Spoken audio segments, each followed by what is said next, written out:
Hi guys, welcome back to my channel. I am Shachita, and today I will be making the first official episode of Shachita in Paris.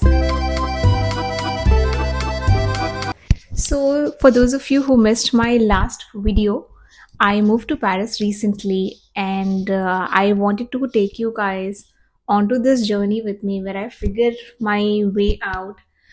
There are a lot of things in and around Paris that I want to see. So I also wanted to document that journey and really everything, the story of an immigrant, how it feels to be in a different city and how it feels to what is the culture shock like, and what is the process that you have to go through once you move to a new country. So I will be taking you guys through the entire journey with me, but today is, since it is the official first video, I will be taking you guys through my apartment hunting process here in Paris. And yeah, if you're somebody who's moving to Paris recently, I hope this video really helps.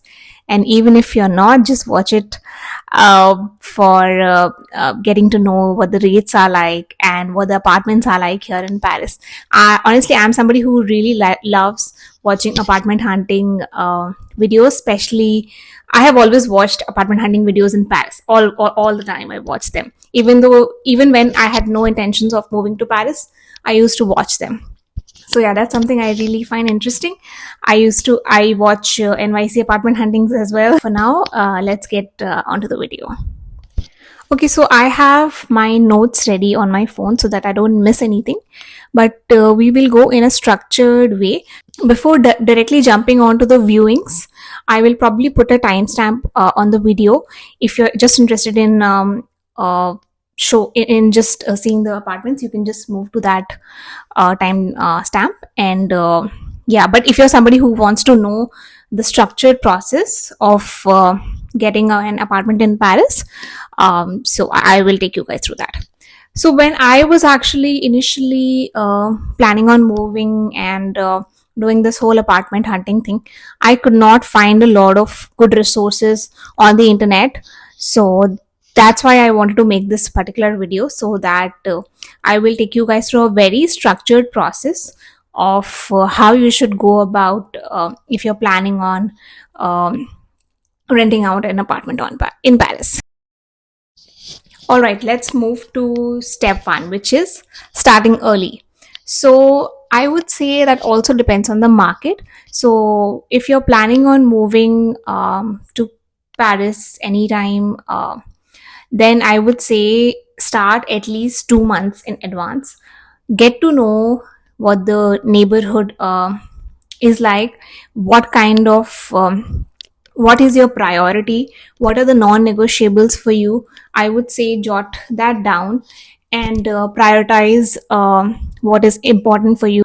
So yeah, jot that down at least 2 months in advance.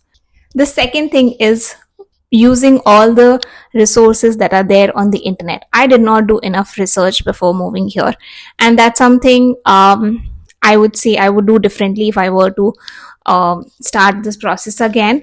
Because when you go through these resources are actually really helpful. You just have to get the hang of it and kind of understand, figure out your way around these websites. But once you get the hang of it, it's quite easy actually. So a couple of platforms that I used after I moved here were SeLoger, PAP, and LeBonCoin. I think these are three very good websites which are quite authentic, since there are a lot of scams also going around in Paris when you're renting out an apartment. So I would stick to these three websites because they are official websites and they have that kind of filtering, and you can also see the agency that you have to talk to. So that's something I would do before I even move to Paris. So that's something I would do, that kind of research first. And then you have a lot of local um, agencies here. They are mainly real estate agencies, but they also work with rentals. So that's also something, maybe you can partner with some. Like we went through an agency because my husband's company provided with an agent, so that was really helpful. That actually helped us uh, in, I would say, that just made everything so easier for us.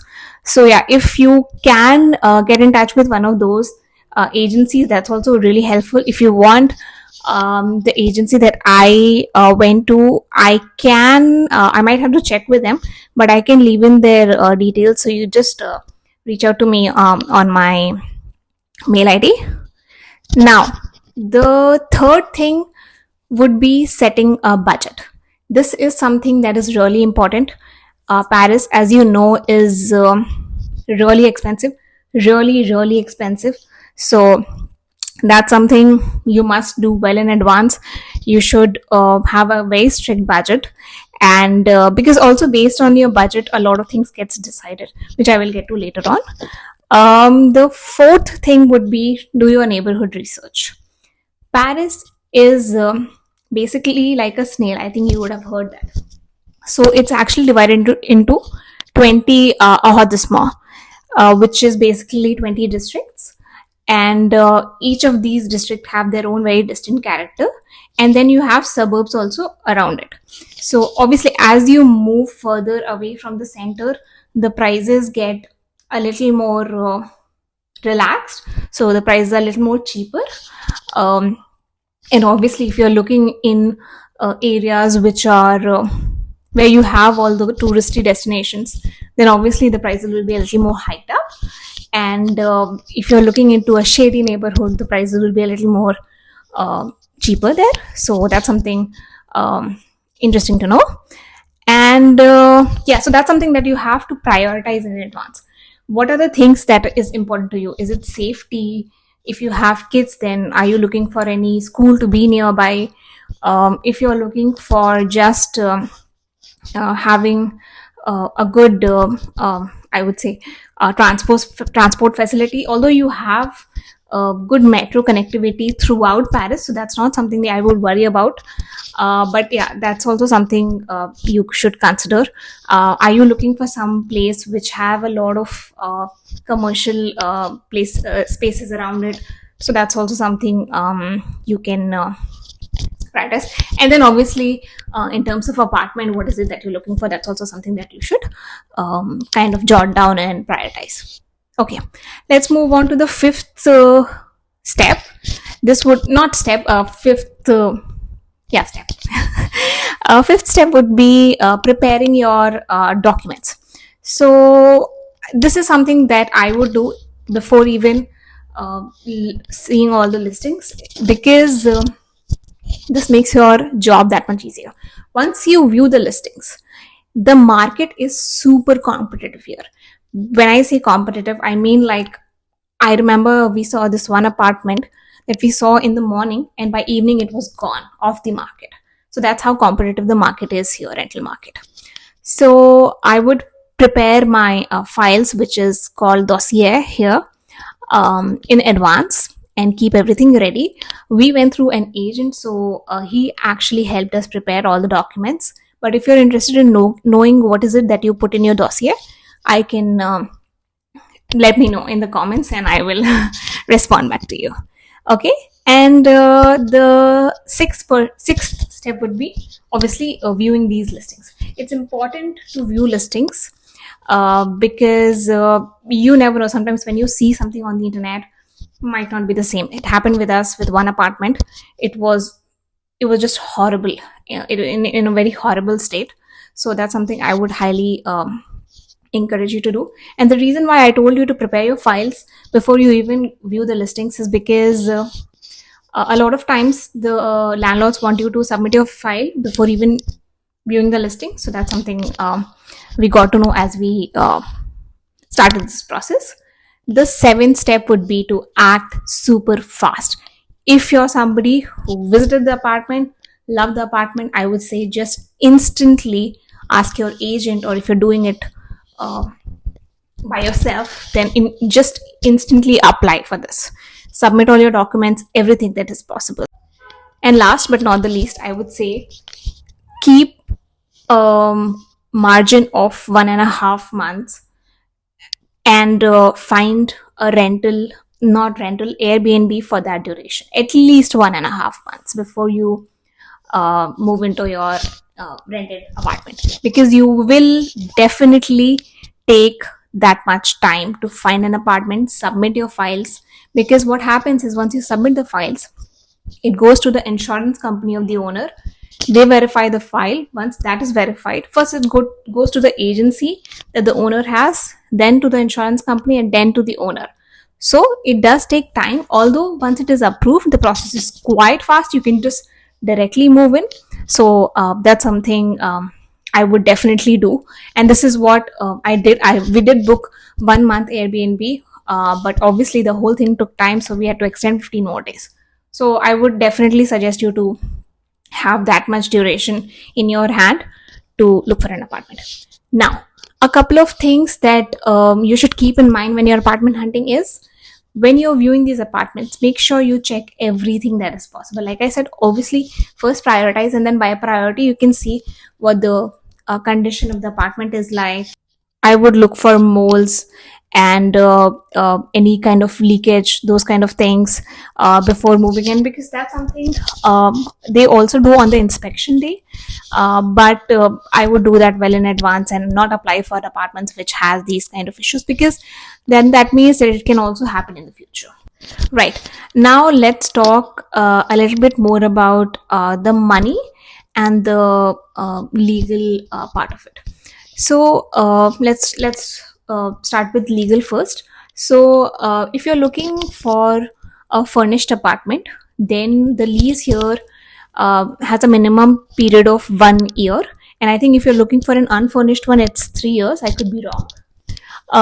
But yeah, that's something that you should keep in mind. And obviously, if you break the lease, there are a lot of deductions that might happen, so you should keep that in mind as well. Now, the second thing, which is money. So money, in the sense that what is it that you should have handy when you're viewing these apartments and you're planning on submitting your file. Because like I said, what happens is, once these steps are completed, once it goes to the agent, to the insurance, to the owner, everything moves super fast. So you should have some liquid in your account to be able to instantly do all the transaction and move in.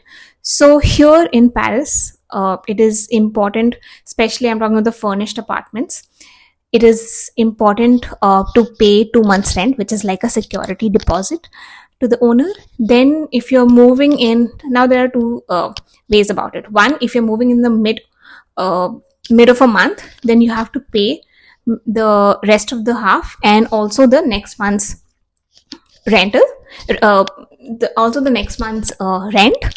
And some owners do that, and some owners also just ask you to provide for the half of the month, and then in the next month you can provide for in the next before the start of the next month you can provide the rest of the money. But some of the owners do not do that. They want you to submit 1.5 months rent in advance. So that's something I would keep in mind.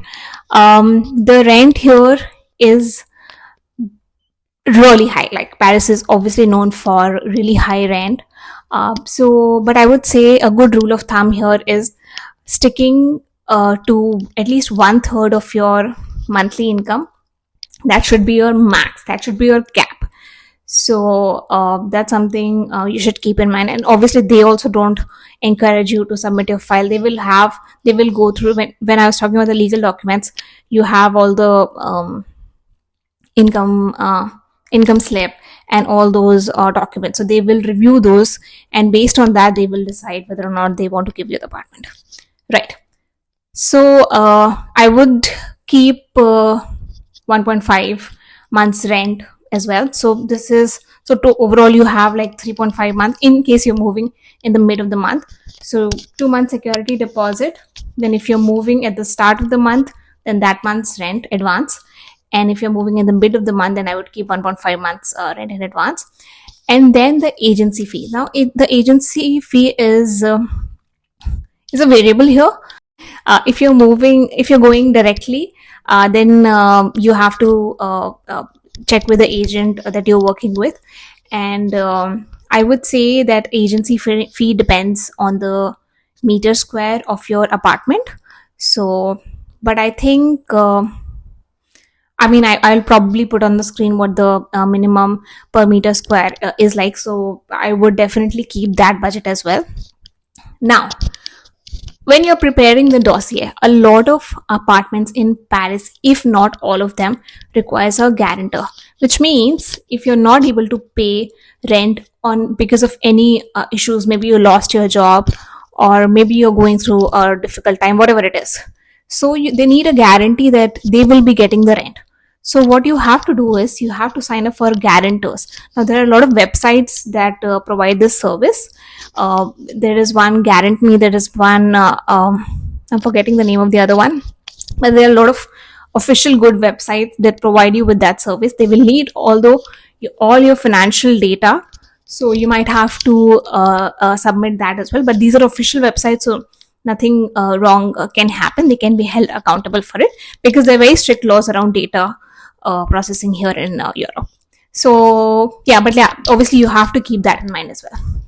So yeah, if you're going with these guarantors, so they charge something like at least on a minimum of 3.5 percent of your yearly rental. So yeah, you have to kind of take that into account as well. So although they do charge monthly and they have a yearly deal as well, but that's also something I would account for when I'm looking for these apartments. So that's a little bit about the process. I have tried to structure it and go step by step, but I know it can be really overwhelming.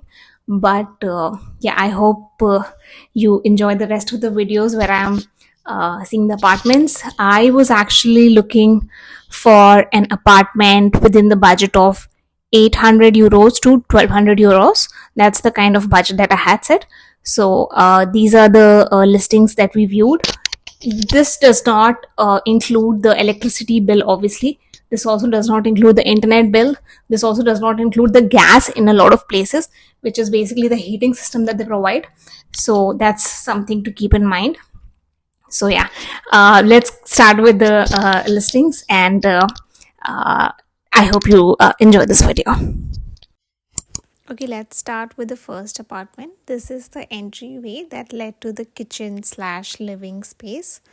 The kitchen of this particular house was the highlight. It was an open floor plan, and it had a huge window, so a lot of sunlight, and it had this fireplace which was so lovely. It had that kind of old world charm, that Parisian vibe that we all look for. It was that was really nice, and I absolutely loved this particular area of the space. And it had all the appliances, microwave, oven, fridge, and these that the kitchen comes with. And although this fireplace was not working, it still had that kind of charm. This was an additional storage space, which I earlier thought was just an additional space, but it was actually like a closet space without any bones. So this is the bedroom, and it had like a weird layout, which is not uncommon in Paris, so that was not really a turn off. But there was no storage. This was one washroom, and then we moved to the other washroom, which was basically a shower area. So here in Paris, it's common to have two different spaces for showering and business. Okay, let's move on to the next space. This particular home was very tastefully done and perhaps newly renovated, but it had some functional flaws, which we will get to a little later. But I love the layout of the furniture, and this washroom was quite nice, but it did not have any additional storage, and the sink was also quite small. I love this entryway. You had storage here. So, and moving on to the kitchen, it had all the appliances. But if you see the fridge, the door of the fridge is on the other direction, which means you can't really stand and open the fridge at the same time, which was like a design flaw. I don't know how they've been using it practically, but other than that, really loved the aesthetics of the kitchen. And they had literally everything, all the appliances that you need. And this was the restroom area, and the other one was the shower area which had a bathtub. And then we move on to the bedroom area. This was the bedroom. Very straightforward. Love the bed. It was very comfortable actually, and it had one wardrobe here, and it also had that work desk situation. On to the next apartment. This was also a very nice apartment. The location of this particular apartment was very interesting. It was on the ground floor, and you had the view like that, and the bus stop was actually right in front of the apartment. And then this was the kitchen. It was a little dated in terms of like the cabinets and all that, but nothing was really dirty or something like that. Then it had this closet space, which was quite a sell, because you don't really see, it's not that common in Paris to have that space. And then this was the bedroom. It had a working desk as well, and really like that. I love the flooring of this apartment. And then this was the restroom, which comes with the shower as well. So yeah, that's this space. Okay, let's move on to this next space that I still dream about. This is a very beautiful Parisian apartment. It is exactly what you would, envision a Parisian apartment to be like. And when you move into the space, you had that additional storage for your coats, and then you walk right into the living/kitchen area. This was also an open floor plan space. The owners who lived here were both artists, and you can totally see that reflect in the space. It had a lot of storage, and I love this cutout here. It's almost like an arch, but yeah, I loved that detailing. And then this was an open closet kind of thing. And then when you move into the bedroom, this was also a very nicely done bedroom, very simple, straightforward. And yeah, again, plenty of storage. You had this like huge cupboard, which would totally be enough for my clothes. And yeah, I love the view of the apartment as well. And then when we move back into the living space, you will see that the kitchen of this particular space was also quite huge. It had a huge countertop in between, which really comes in handy when you're cutting and prepping for meals. I really appreciate that. This truly was the dreamiest apartment that I have seen in my life, because I'm somebody who loves Parisian decor, Parisian home aesthetics. I have always been a fan of it. I have tried to incorporate some of these details in my Bangalore home as well, but this was just straight out of my dreams. Yeah, I mean, I'm really excited about this. I was really excited about this particular space, and you can totally see why.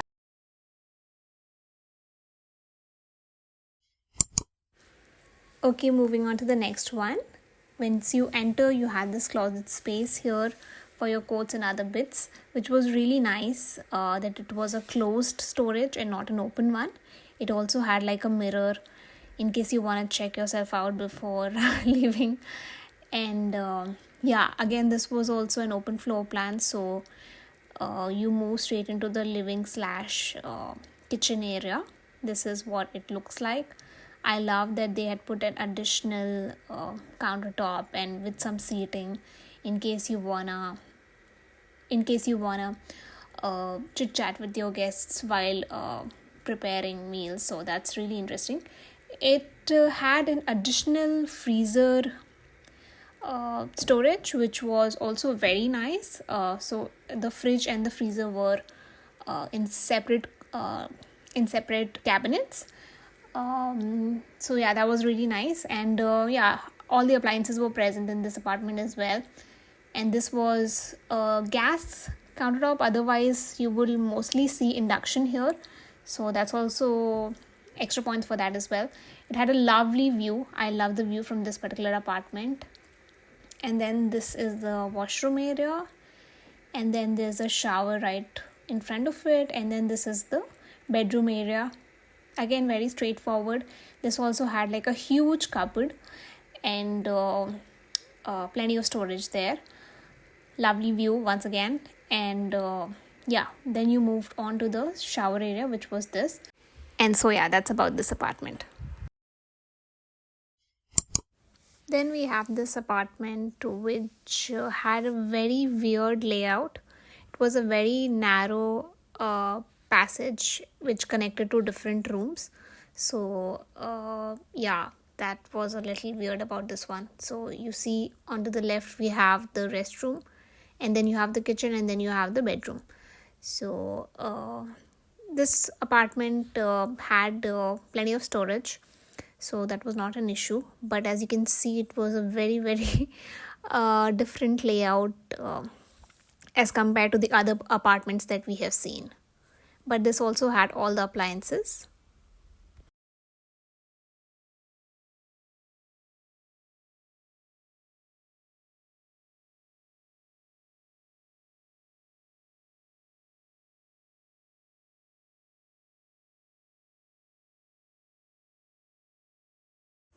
As we go to the washroom area, you'll notice that in the shower there's a sink which is quite tiny, like it would hardly fit that soap dispenser.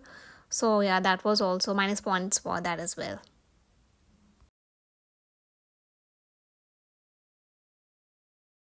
Then once we enter the bedroom, this had a lot of storage. So there were a lot of chest of drawers, and it also had like a table and a chair in case you want to work from home. So that was really nice. There was a window as well in the bedroom, so it had plenty of light, which was really nice.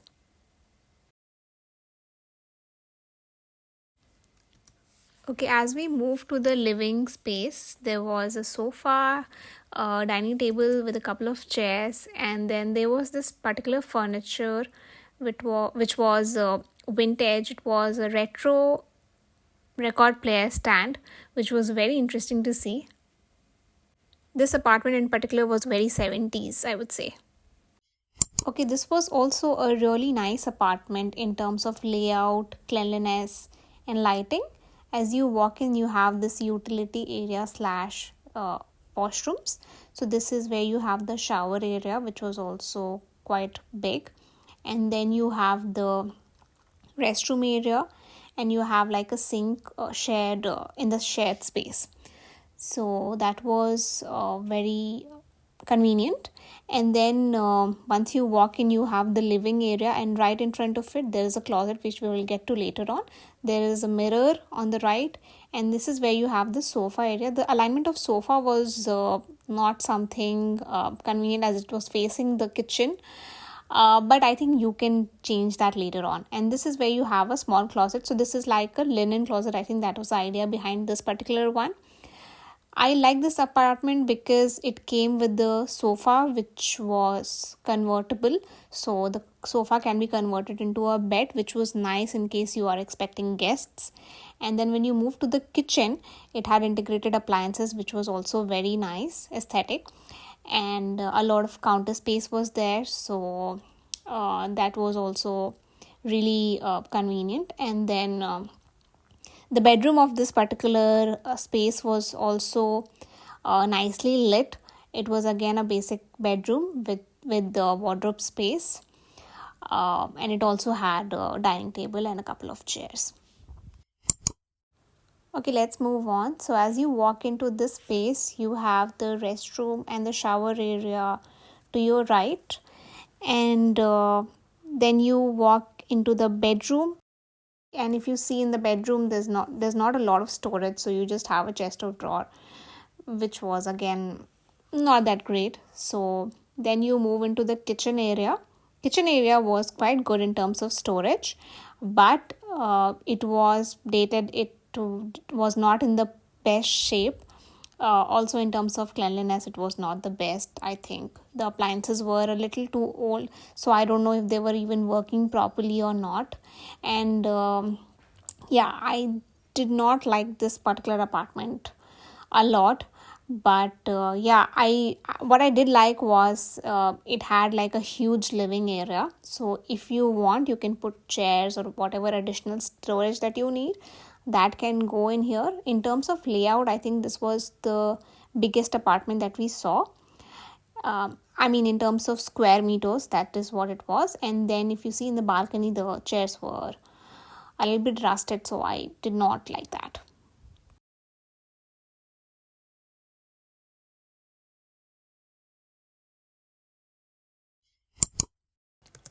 Okay, for the last one, then as you walk into this particular space, you have a small entryway, then you have kitchen to your left. All the appliances were there. The storage wise also this was really nice. And then you have additional counter space as well. Then you have the washroom right in front of you, and this was also good in terms of area. And then you have the living room to your left. This particular apartment had the most beautiful hardwood flooring. It had herringbone pattern, which is a very Parisian wooden flooring, but that was not there in any of the other apartments that we saw. So that was really nice. It was adding so much character to the space. Then you had this IKEA cabinet as well, and then you have the sofa over here, which was facing the TV unit. Now, what I did not like in this particular apartment was that there was no particular door dividing the living and the bedroom area. So if you're sitting in the living area, you can directly see your bedroom. So that was a little weird about this layout. And yeah, you had plenty of storage in the bedroom space, and the shower was connected to your bedroom area, which was also very convenient.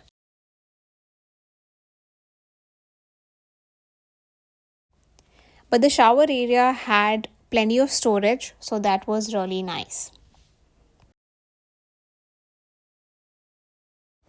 This apartment did, however, come with a balcony which was huge and not that common in Paris. So that is all I have for you guys. I know this video was rather long, but I wanted to go in depth and provide you with all the information that I can. If I miss something, I will try to put it in the description box below. So make sure you check that out. If you have any doubt, if you're planning on moving to Paris, and if you need any assistance from me, then reach out to me on my email ID below. I will put that in the description, and I will try my best to help you, because this process can be super exhausting, especially if you're an immigrant. So it can be very overwhelming at first. So I'm here for you in case you're somebody who's really struggling with this. Reach out to me. I will try to help you in the best capacity as I can. And I really hope you enjoyed today's video. If you enjoyed today's video, this took me a lot of effort to put together. So I really hope you will like the video. I really hope you will subscribe to my channel. Scroll down below and you will find a subscribe button. It means so much to me. Still, a lot of people who watch my channel have not subscribed, but if you're one of them, then please subscribe to my channel.